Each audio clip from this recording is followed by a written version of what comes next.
Hi, good evening. మళ్ళీ నేను మాట్లాడి ఈరోజు ఎందుకు మళ్ళీ మీ ముందరికి రావాల్సి వచ్చిందంటే the way it went on today. గౌరవ సుప్రీంకోర్టు సిజే గారు మామూలుగా పిల్ వేసిన తర్వాత ఆయన దగ్గరికి వెళ్తుంది ప్లీ, అది ఎమర్జెన్సీ అయితే ఆయన మళ్ళీ ఇమ్మీడియట్గా ఉంటే నెంబర్ వేసి హీరింగ్కి వస్తుందన్నమాట. కానీ ఇక్కడ వేసిన దానికి ఆయన మాట్లాడిన మాటలు, please don't waste our time, we don't have time to watch these videos. అంటే మొన్న జరిగిన దానిలోకి ఏ విధంగా జంతర్ మంతర్లో జరిగిందో మనందరికీ తెలిసినదే. ఓవరాల్ దేశవ్యాప్తంగా కూడా అందరూ కూడా దాని మీద మాట్లాడుతున్నారు. అక్కడ కొంతమంది పోలీసులు వాళ్ళు యూనిఫామ్లో ఉన్న వాళ్ళు కొంతమంది ఉన్నారు, వాళ్ళ పేర్లు వాళ్ళ డెసిగ్నేషన్ లేకుండా. కొంతమంది యూనిఫామ్ లేకుండా కూడా కొంతమందిని కొట్టడం మనం చూసినాం. అది విజిబుల్గా అందరికీ కనపడింది. డ్రెస్సులు వేసుకొని రెగ్యులర్ డ్రెస్సులు వేసుకున్నారు, యూనిఫామ్ వేసుకున్న వాళ్ళు వాళ్ళ దగ్గర బ్యాడ్జ్ లేదు. ఒక ఆర్పీఎఫ్ ఆమె హైయర్ అఫీషియల్ ఏం చెప్పింది, ఎందుకు చెప్పి వేసుకోలేదు అంటే వేడుంది కాబట్టి నేమ్ బ్యాడ్జ్ వేసుకోలేదని చెప్పినారు.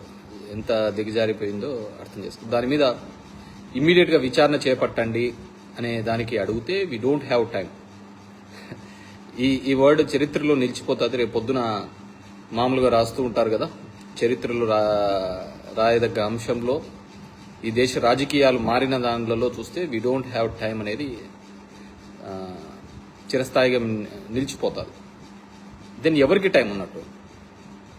ఆ రోజు మీరు ఈ విధంగా నిరుద్యోగులని మాట్లాడి కాక్రోచ్ జనతా పార్టీ అని ఒక ఐడెంటిటీ లేని ఒక పార్టీ, అనార్గనైజ్డ్గా ఒక పార్టీ, ఈరోజు లక్షలాది మంది దాని మీద నమ్మి వచ్చి రోడ్ల మీదకి వస్తున్నారు. ఆ రోజు ఇదే చీఫ్ జస్టిస్ గారే మాట్లాడినారు. మరి ఆయన ఏం ఆలోచన విధంగా మాట్లాడినాడు, మరి ఈ రోజు కూడా అదే విధంగా మాట్లాడడం జరిగింది. It's very bad. మీరు హయ్యెస్ట్ లెవెల్లో ఉన్నారు, కింద లెవెల్లో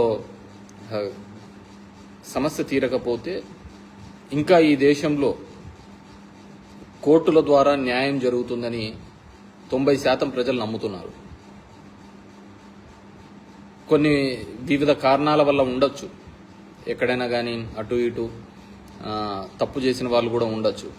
కానీ ఇప్పటికీ 90% బిలీవ్ దట్ కోర్టులో వేసినా మాకు వస్తుంది అని చెప్పేవాళ్ళు. కింద వ్యవస్థలు అన్నీ కుప్పకూలినా మీ దగ్గర న్యాయం జరుగుతుందని ఒక నమ్మకంతో ఉంటే మీకు టైం లేకపోతే ఎట్లా సార్? తప్పు కదా సారు. మీకే టైం లేకపోతే గవర్నమెంట్లో ఉన్న వాళ్లకు, వీళ్లకున్న ప్రభుత్వాలకు టైం లేకుండా నెగోషియేషన్స్ కూర్చొని మాట్లాడడానికి వాళ్లకు టైం లేకపోతే ఇంకెవరికి టైం ఉన్నట్టు? ఈ దేశంలో జరుగుతున్న ఆక్రందనలు వినడానికి ఎవరికి టైం ఉన్నట్టు?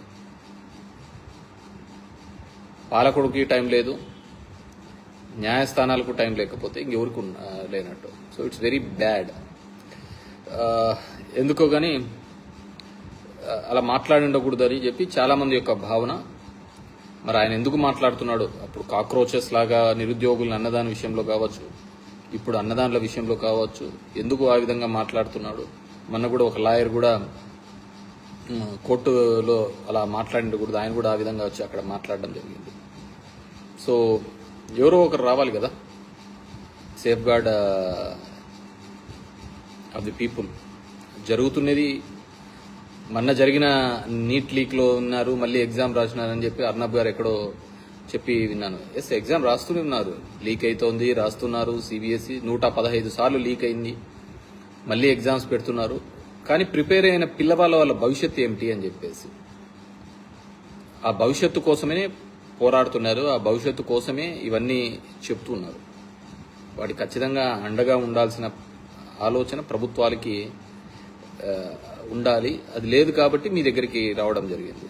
సో అది బాధాకరమైన విషయం మీరు మాట్లాడిన మాట. నేను నిన్న కూడా చెప్పినాను, మన సౌత్ ఇండియాలో దీని గురించి పెద్దగా కూడా ఎక్కడే కానీ నిరసనలు తెలపడానికి ఎందుకో ముందుకు రావటం లేదు. వివిధ కారణాలు ఉండొచ్చు. నేనైతే ఆంధ్రప్రదేశ్కు సంబంధించి, తెలుగు రాష్ట్రాలకు సంబంధించి ఇప్పుడో మన రాజకీయాలు క్యాస్ట్ అండ్ క్యాష్ మీద వెళ్ళిపోయినాయి. ఎవరైతే ఉన్నారో కార్పొరేట్ వాళ్ళు, అదేవిధంగా ఎవరైతే ఏ కులం ఓట్లు ఎక్కువ ఉన్నాయో క్యాస్ట్ వాళ్ళని ఇచ్చుకుంటూ పోవడంతోనే ఈ సమస్య తయారైందని అనుకుంటున్నాను. కార్పొరేట్లు రావడం వల్ల జనం సమస్యల మీద మాట్లాడేవాడు, మాట్లాడిచ్చేవాడు లేడు. నేను చాలా వీడియోస్లో కూడా ఇంతకుముందు చెప్పడం జరిగింది. యూనివర్సిటీ లెవెల్స్లలో, కాలేజ్ లెవెల్స్లలో ఎలక్షన్స్ ఉండాలి. ఆ విధంగా ఎలక్షన్స్ ఉంటే స్టూడెంట్ స్థాయి నుంచి కూడా నాయకత్వ లక్షణాలతో వస్తాయి. ప్రజా సమస్యల మీద అవగాహన వస్తుంది. ఆ అవగాహన మేరకు వాళ్ళు ఎమ్మెల్యేలో, ఎంపీలో ఇంకో స్థాయి పోయినప్పుడు ఖచ్చితంగా అక్కడ ప్రజలకు న్యాయం జరుగుతుందనే ఒక నమ్మకం వస్తుంది. యూనివర్సిటీ లెవెల్లలో మనము ఆ ఎలక్షన్స్ తీసివేయడం జరిగింది. ఇప్పుడు చంద్రబాబు నాయుడు అనుకోండి, ఆయన కూడా యూనివర్సిటీ లెవెల్లో లీడర్గా వచ్చిన అతనే కదా. ఇప్పుడు మా జిల్లాలో చూస్తే రవిరెడ్డి, అనంత వెంకటరామరెడ్డి, విశ్వేశ్వరరెడ్డి చాలా మంది కూడా ఆ విధంగా రావడం వల్ల ఏమవుతుందంటే సమాజం మీద అవగాహన, సమస్య మీద ఎలా ఫైట్ చేయాలని ఆ విధంగా రావడానికి ఉంటుంది. అది వదిలిపెట్టి ఎప్పుడైతే మనము డబ్బున్న వాళ్ళు లేకుంటే క్యాస్ట్ ఎక్కువ ఉందని చెప్పేసి టికెట్లు ఇచ్చుకుంటూ వస్తుంది, ఇది అన్ని పార్టీలకు చెందుతుంది. డెఫినెట్గా ఆ ఫైటింగ్ స్పిరిట్ అనేది తగ్గుతూ పోతూ ఉంటుంది. ఇలాంటి సమస్యలు వచ్చినప్పుడు రోడ్ల మీదకి రాలేని ఒక పరిస్థితి ఏర్పడుతూ ఉంటుంది. మాట్లాడలేని పరిస్థితి, రోడ్ల మీదకి వచ్చేది వదిలేయండి, మాట్లాడలేని పరిస్థితి. ఉస్మానియాలో ఈరోజు చూశాను, కొంతమంది అక్కడ కూడా చేయడం. వీఆర్ నాట్ అగెన్స్ట్ ఒక ఇది కాదు, చర్చల ద్వారా సాధించలేదంటూ ఏమీ ఉండదు.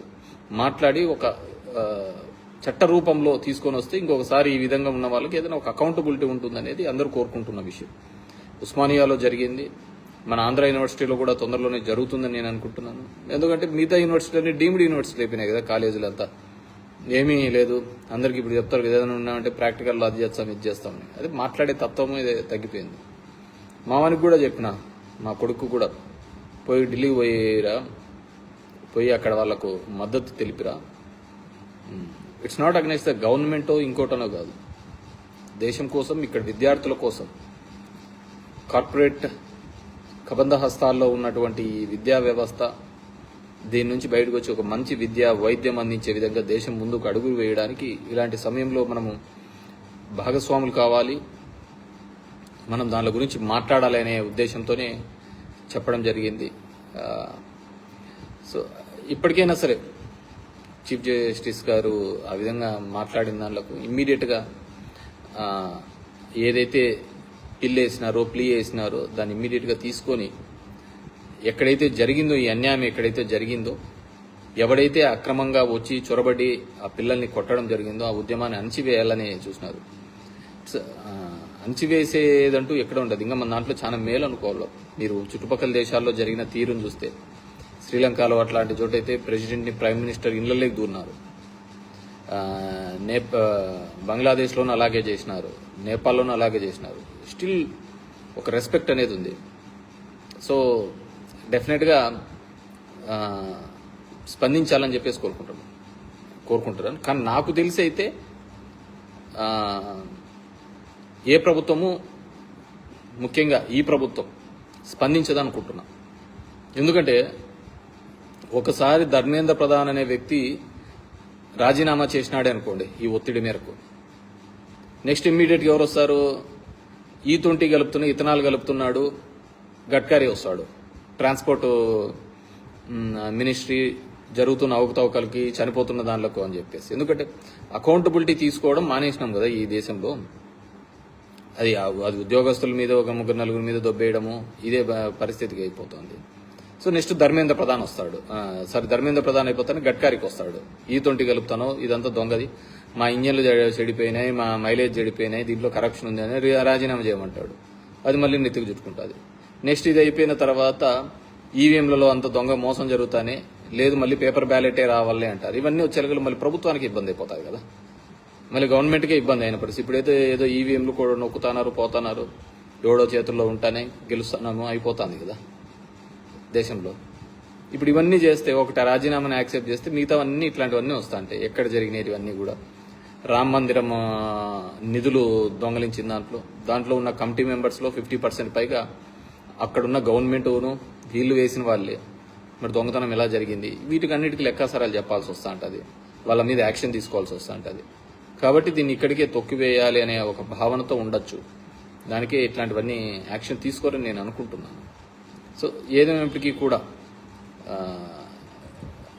ఒక ఇనిషియేట్ అనేది మొదలుపెట్టినారు, అది వైలెంట్గా మారడానికి వివిధ కారణాలు అన్నారు. కానీ చాలామంది దీని గురించి పాకిస్తాన్ వాళ్ళు, చైనా వాళ్ళు అండ్ మీకు అలాంటివి ఏదైనా సోర్సెస్ ఉంటే వాళ్ళని ఇమ్మీడియట్గా అరెస్ట్ చేయండి. ప్రశ్నించే వాళ్ళందరినీ కూడా దేశద్రోహుల కింద లేకుంటే యాంటీ హిందూ కింద ఈయనని మేము దేవుని అందరినీ నమ్మే వాళ్ళు ఉంటారు, దాన్ని అమ్మే వాళ్ళు ఉంటారు. నమ్మే వాళ్ళను వేరు, అమ్మే వాళ్ళు వేరు. అమ్మే వాళ్ళు ఎవరు అందరికీ తెలిసినదే. దేవుని బొమ్మ పెట్టుకొని ఓట్ల రూపంలో అమ్ముకున్న వాళ్ళు ఉంటారు, దేవుని విగ్రహాలు దొంగలించేసి దాన్ని అమ్మే వాళ్ళు ఉంటారు, దేవుని దగ్గర బంగారు దొంగలించి అమ్మే వాళ్ళు ఉంటారు. ఇలాంటి చాలా కేసెస్ ఉంటాయి. అన్నీ ఒకటే కేసు కింది కాదు కదా. మీకు అలాంటిది ఏదైనా కానీ అగెనెస్ట్ పాకిస్తాన్ వలన జరుగుతుందో లేదంటే చైనా వాళ్ళు చేస్తున్నారో ఇంకో చోట చేస్తున్నారో అంటే డెఫినెట్లీ టేక్ యాక్షన్. మొత్తం మీ చేతుల్లోనే ఉంది, కింద నుంచి పై వరకు అంతా మీ చేతుల్లోనే ఉంది. ఇప్పుడు అందరూ మీరు చెప్పిన మాటలే మాట్లాడుతున్నారు, మీరు ఆ రోజు ఏం చెప్పారు అనేదే మాట్లాడుతున్నారు. డెఫినేషన్ ఆఫ్ రూపాయి ఎందుకు కింద పడిపోతుంది అనే దాన్ని కూడా కొత్త డెఫినేషన్ నిర్వహిస్తున్నారు. సో ఇవన్నీ ఉన్నాయి కాబట్టి మీరందరూ కూడా నేను ముఖ్యంగా కోరుకునేది, యువతను కోరుకునేది, యువతనే కాదు అందరూ కూడా, ఏజ్డ్ పర్సన్స్ అందరూ కూడా, నేను నిన్న చెప్పాను కదా, సినిమాలలో విలన్లుగా పోషించేటువంటి ప్రకాష్ రాజు, షియాజీ షిండే ఇట్లాంటి వాళ్ళందరూ కూడా ఈరోజు జనం మధ్యకు వచ్చి హీరోలుగా ఉన్నారు. అదే మన దాంట్లో పద్మశ్రీలు, పద్మ విభూషణ్లు, పెద్ద పెద్ద బిరుదులు వచ్చిన వాళ్ళందరూ కూడా పద్మ వ్యూహంలో చిక్కుకున్నారు. మాట్లాడండి అయ్యా, ఏం దానికి ప్రభుత్వానికి వ్యతిరేకంగా కాదు, వీళ్ళకి మద్దతుగా మాట్లాడండి. జనం యొక్క సమస్యను వినండి అని చెప్పండి. దానికి కూడా మనం చెప్పలేనంత ధైర్యం లేకపోతే ఎందుకు హీరోలు పాత్రలు ఎందుకు పోషించేసి హీరోల కోసం ఎందుకు చేయాలి? నిన్న నేను చెప్పాను కదా, బెనిఫిట్ షో టికెట్లకి అయితే మన వాళ్ళందరూ ఉరికెత్తుకుంటూ వస్తారు. నేను ఏదో మళ్ళీ పొద్దున్న చూసిన, రామ్ చరణ్కి ట్విన్స్ పుట్టినారు అంటే అపోలో హాస్పిటల్ నిండా జనాలు చుట్టుకున్నారు. మన ఇంట్లో పూటకు తిండి గడవడానికి మన అమ్మా నాన్నలు కష్టపడుతుంటారు, డైలీ కూలీ. మనకు అదేం గుర్తుకుండదు. ఈరోజు నీ కోసం అక్కడ పోయి ఎవరో కొట్లాడుతున్నారు. ఇది నీట్ పేపర్ అనే కాదు, ఒక విద్యా వ్యవస్థ, ఒక పటిష్టమైన విద్యా వ్యవస్థ తీసుకొని రావాలి. గవర్నమెంట్కు మెడికల్ కాలేజీలు తీసుకొని వచ్చిస్తే దానిలో పీపీపీ మోడనో ఇంకో మోడనో ప్రైవేట్ వాళ్ళకు పోతుంది. మాట్లాడలేని తత్వం, ప్రశ్నించలేని తత్వం. సో ఇన్ని దరిద్రాల మధ్య మనం బతుకుతాం. మన దరిద్రాల మధ్య అంటే బాగున్నాము అంటే కార్లో ఉన్నాము, కార్లో తిరుగుతున్నాం, పెద్ద ఇంట్లో ఉన్నామని కాదు. సమాజంలో జరుగుతున్న దానిని కూడా ప్రశ్నించలేని తత్వంతో ఉన్నామని, అదే దరిద్రం, అంతకంటే వేరేది ఏం లేదు. నేను సైతం అంటారు కదా, ఎవడు సైతమో ఏం సైతమో అయిపోతుంది. నేను ఎన్నోసార్లు చెప్పా, సినిమా టికెట్ రేట్ల మీద 2 రోజుల్లోనే జీవో వస్తుంది. పంట గిట్టుబాటు ధర లేదు, రావటం లేదు అంటే దాని గురించి మాట్లాడే దిక్కు ఉండదు. పంట గిట్టుబాటు ధర లేదు అంటే మాట్లాడే దిక్కు లేదు, అడిగేవారు లేరు. అంత ఆ పరిస్థితి ఉంది. రైతులు పండించిన పంటను రోడ్డు మీద పోస్తున్నారు, ఎవరు రావటంలే, అడగటంలే, ఇదే చాలే అన్నట్టున్నారు. సో ఆ దరిద్రాల నుంచి బయటపడదాం. కాబట్టి I request all the celebrities, దీనిలో పర్సనల్గా ఏం లేదు కానీ యు ఆర్ సెలబ్రిటీస్, మీ మాటకు విలువ ఉంటుంది. మీరు మాట్లాడితే 1000 మంది కదులుతారు, స్పందిస్తారు. ఒక ప్రభుత్వాన్ని మీద వ్యతిరేకంగా మాట్లాడటం లేదు, జరుగుతున్న తప్పును ఎత్తి చూపండి చాలు. సేఫ్ హ్యాండ్స్ అంటే సాయిధర్మ తేజ గుంటూరు నడి రోడ్లో ఒక ఆమెకు నగ్నంగా బయటకు పంపించినారు, అంతకంటే సేఫ్ హ్యాండ్స్ ఏంది? పోలీస్ స్టేషన్లో దగ్గర ఈ 7 వారాల్లో వారానికి ఒకటి తప్పున కొట్టి చంపినారు. కాపాడాల్సిన పోలీస్ స్టేషన్లలో బూడిదై వస్తున్నారు, అంతకంటే సేఫ్ హ్యాండ్స్ ఏం కావాలా? చట్టాన్ని ఎవరికి తగ్గట్టుగా వాళ్ళు. జత్వాని కేసులో చూసినాం, ఒక బ్లాక్ మెయిలరు ఆమె కోసమని 3 IPS ఆఫీసర్లను సస్పెన్షన్లో పెట్టినారు, మళ్ళీ అదే తేల్చినారు. నేను ఎక్కడో టీవీ 5 మూడితో చెప్తున్నాడు, జత్వాని వచ్చిన గవర్నమెంట్తో కూర్చుంటానే మారిపోతాయి అంతా అని చెప్పేసి. మళ్ళీ ఈరోజు ఛార్జ్షీట్లో చెప్తున్నాడు కుక్కల విద్యాసాగర్ అని చెప్పేసి. అలాంటి పరిస్థితులలో ఉన్నాం. జస్ట్ వేకప్ అండ్ వాళ్ళకు మద్దతు తెలపండి.